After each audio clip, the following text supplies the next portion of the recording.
Nguồn gốc của tên gọi Nha Trang. Không ít người lần đầu tiên tới với Nha Trang từng thắc mắc về tên gọi của nơi này. Một giả thiết được đưa ra bắt nguồn từ tiếng cổ của người dân tộc Chăm. Theo Quách Tấn, tác giả cuốn Sứ Trầm Hương, thì Nha Trang xưa kia nằm ở trung tâm nền văn hóa Champa, và từ Nha Trang được cho là biến thể từ Ia Trang, Gia Trang hay Cha Trang.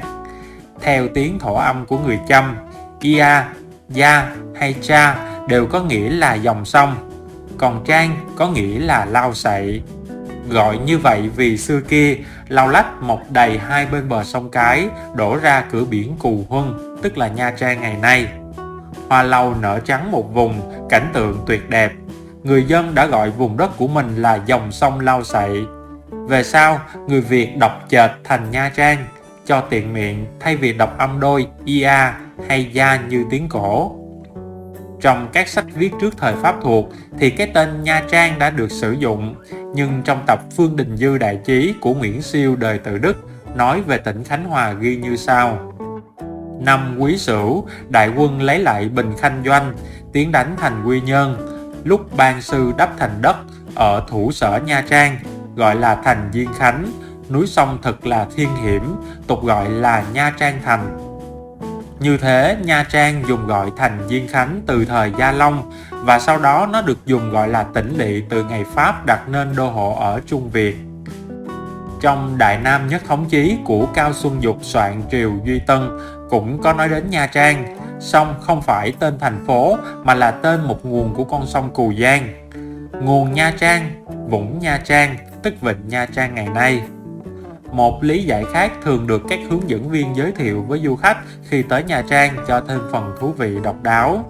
Theo giả thiết này, một số người dân địa phương còn truyền nhau về câu chuyện vui giải thích về nguồn gốc của cái tên Nha Trang. Chuyện kể rằng, xưa kia tại vùng đất này chỉ toàn là nhà tranh vách đất. Riêng tòa nhà của bác sĩ Giang Sinh được xây bằng gạch ngói đồ sộ và quét vôi trắng, nên người ngoại quốc đi ngang qua biển Cù Huân trông thấy đất liền hỏi là xứ gì. Người thông ngôn thoáng thấy nhà bác sĩ Giang Sinh trăng trắng bèn đáp nhà trắng. Người ngoại quốc mới ghi vào địa đồ, nhưng vì chữ nước ngoài không có dấu nên ghi là Nha Trang, và người phương Tây đọc không dấu mà thành Nha Trang. Vào những năm 1890, bác sĩ Giang Sinh, người Pháp, rời đất nước của mình tới Đông Dương để chăm sóc sức khỏe cho hành khách và thủy thủ trên tàu Volga, một tàu hàng tuyến Sài Gòn Manila. Trong một lần đi dọc bờ biển Việt Nam, ông đi ngang và dừng lại ở Nha Trang, một vịnh biển xinh đẹp như ở miền Nam nước Pháp. Sau đó, ông quyết định định cư hẳn ở vùng duyên hải này, mở viện Pasteur Nha Trang và trại chăn nuôi suối dầu để nghiên cứu vaccine, mở phòng khám chữa bệnh cho người dân. Căn nhà của ông khang trang, dựng trên đỉnh đồi với lối kiến trúc đặc trưng kiểu Pháp. Toàn bộ căn biệt thự được sơn màu trắng toát, nổi bật giữa vùng dân cư đơn sơ, mộc mạc, nhà tranh vách đất. Khi những tàu buôn nước ngoài đi qua khu vực và có hỏi tên, người dân địa phương giới thiệu vùng đất này mang tên Nhà Trắng, từ đó Nha Trang trở thành tên gọi chính thức của thành phố biển.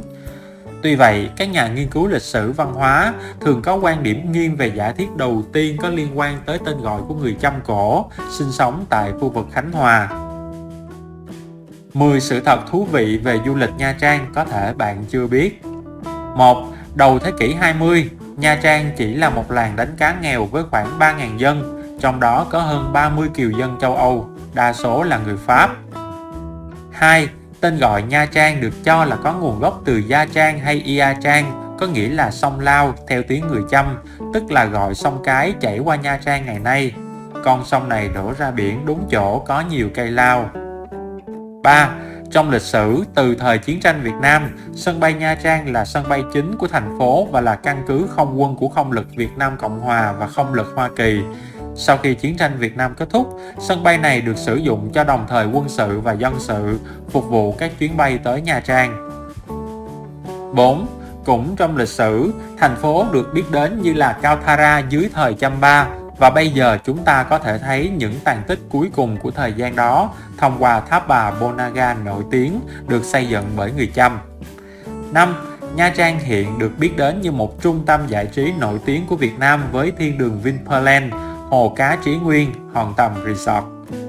6. Nha Trang là một trong những địa điểm nổi tiếng ở Việt Nam thích hợp với loại hình du lịch thiền, với nhiều địa danh nổi tiếng như Hòn Bà, Suối Đổ, Ba Hồ, Vịnh Vân Phong. 7. Mặc dù Nha Trang không có sân bay, nhưng nó được kết nối với các thành phố lớn khác ở Việt Nam thông qua sân bay Cam Ranh, cách khoảng 30 km về phía nam của thành phố. 8. Vịnh Nha Trang đã được công nhận là một trong 29 vịnh đẹp nhất thế giới trong 2 năm liên tiếp. 9. Thành phố Nha Trang thường được gọi là trung tâm lặn biển của Việt Nam với môn lặn tức là Scuba Diving, lần đầu tiên được đưa vào Việt Nam tại Nha Trang. 10. Bảo tàng Hải dương học Việt Nam, thường gọi là Bảo tàng Hải dương học Nha Trang, do nằm ở thành phố Nha Trang, tỉnh Khánh Hòa. Nơi đây lưu trữ hơn 20.000 mẫu vật của hơn 4.000 loài sinh vật biển và hàng trăm loài đang được nuôi trong môi trường nhân tạo, một nơi hoàn hảo cho một hành trình khám phá đại dương.